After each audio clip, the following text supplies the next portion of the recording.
I'm offering is the truth. Nothing more. It is clear from these rarely seen color television pictures that the crew of Apollo 11 brought a high-resolution color video camera with them on their mission. Yet the only pictures broadcast live from the moon's surface were these from a low-definition black and white camera.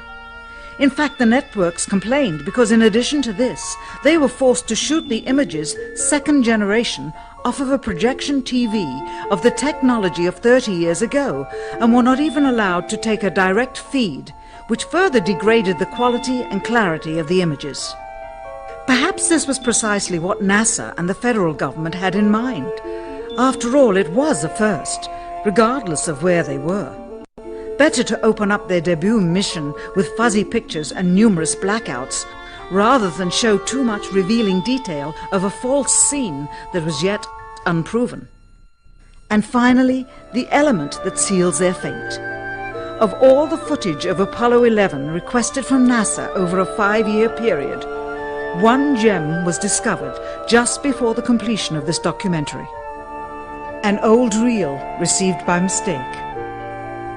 It contains the raw or unedited footage of the crew of Apollo 11, Michael Collins, Edwin Aldrin Jr. and Neil Armstrong, staging part of their mission for nearly an hour in living color, with exceptionally clear behind-the-scenes audio of conversations discussing the techniques used to achieve a disingenuous picture depicting the Earth at a distance, in order to falsely demonstrate their far journey from it and their ability to survive passing through the Van Allen radiation belts.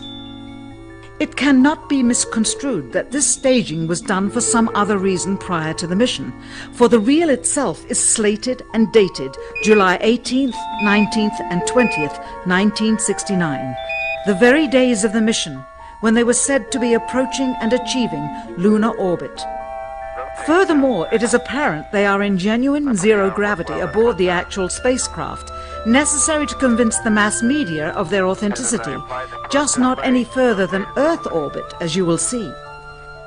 In this never-before-seen or heard footage, not only is the radio conversation between the astronauts and Houston Control audible, there is a secondary, private conversation taking place between the crew and a third confidential party, prompting the astronauts with what to say, when to speak, and how to effectively manipulate the camera to achieve the desired misleading effect.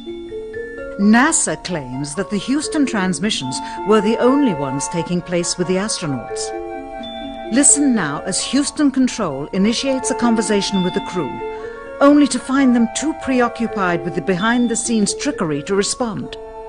Moments pass and the oversight is picked up on by the clandestine third party, who quickly prompts them with talk. Immediately, Neil Armstrong speaks. Hello, Apollo 11. Houston, Goldstone says that the TV looks great. Over.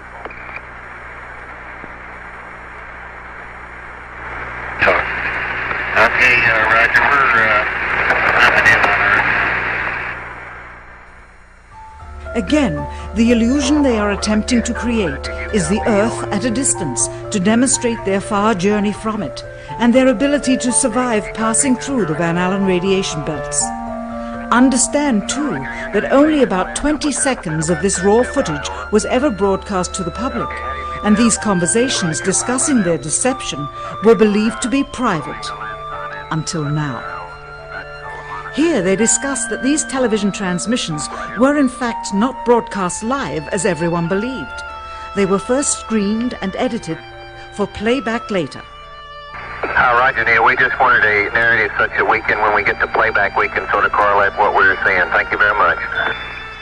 Here they discuss the fact that they have turned out the lights and have blocked out sunlight from entering the spacecraft through the other windows, as to not cause any reflected light to fall onto the spacecraft's wall in the foreground. Okay, very good. Well, we shut out the sun coming in some of the other windows into the spacecraft, so it's looking through the number one window under it, any reflected light.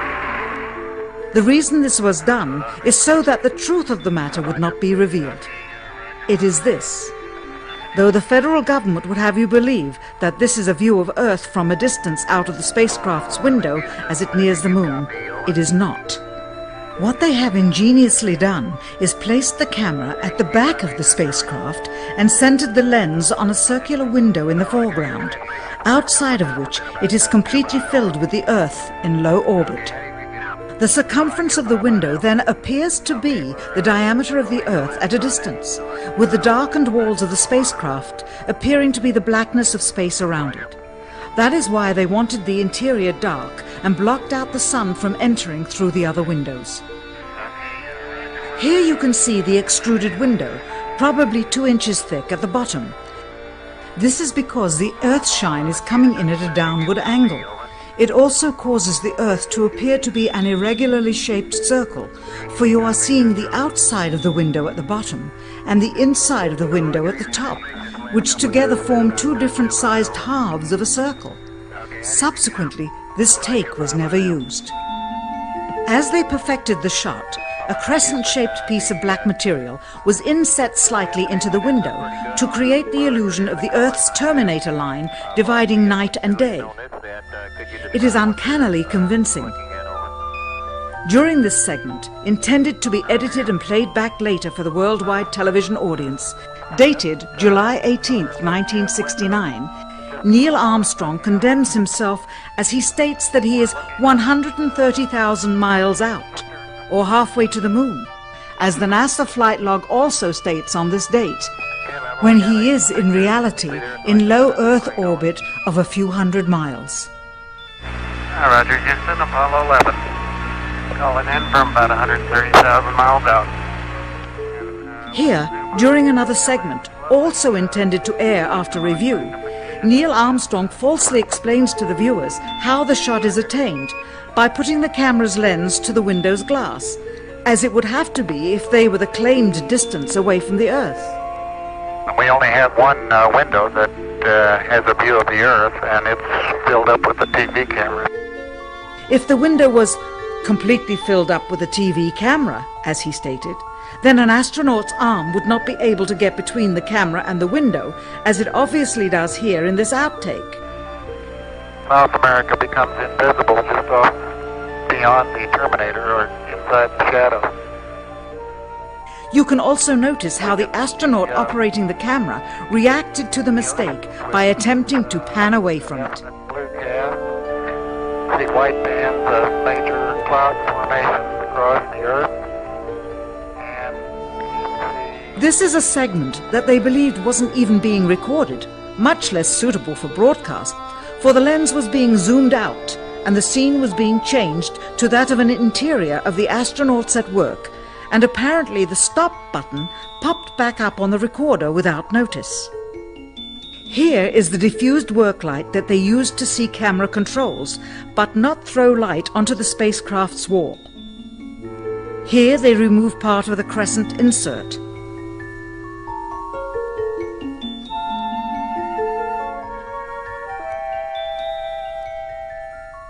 Finally, the iris is opened up and you can see the real location of the camera and the very bright and near Earth out the window.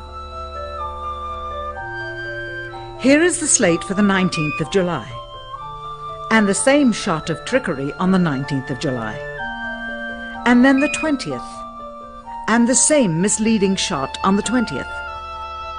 Later that evening, they were said to be walking on the moon. How can this be when they were in Earth orbit only 9 hours earlier, and the moon is some 3 days' journey away?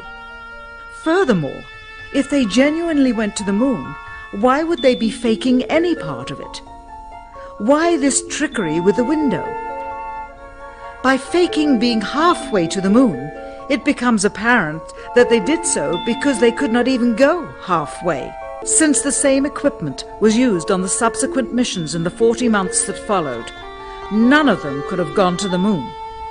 They only increased their proficiency at staging them. When some TV viewers of the second manned mission to the moon telephoned the networks complaining that reruns of I Love Lucy were being interrupted, it became clear that for the taxpayers, once was enough. But it wasn't enough for the government and contractors. Billions of dollars of pure profit went with each return. How coincidental that the following mission would have the element of life and death jeopardy. Apollo 13. Now the public would take going to the moon more seriously and be reconnected with the drama.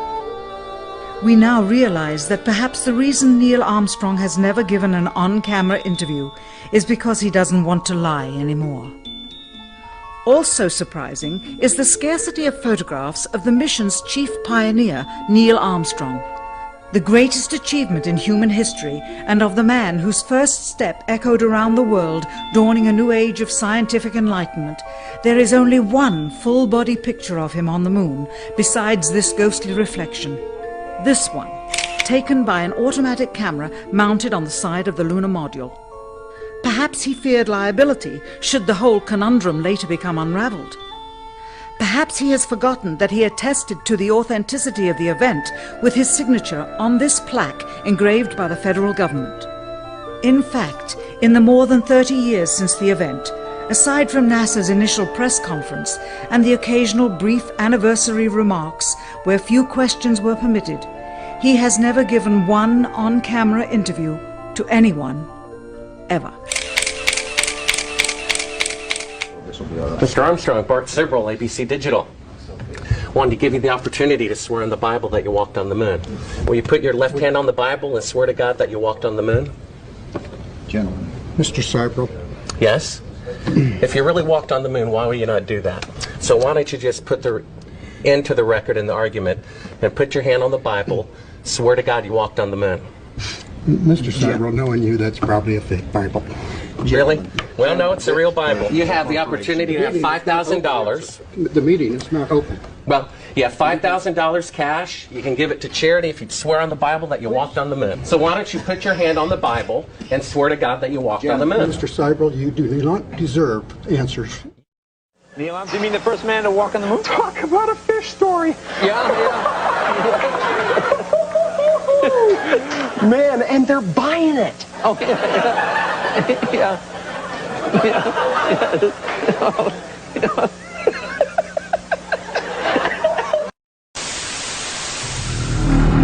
All I'm offering is the truth. Nothing more.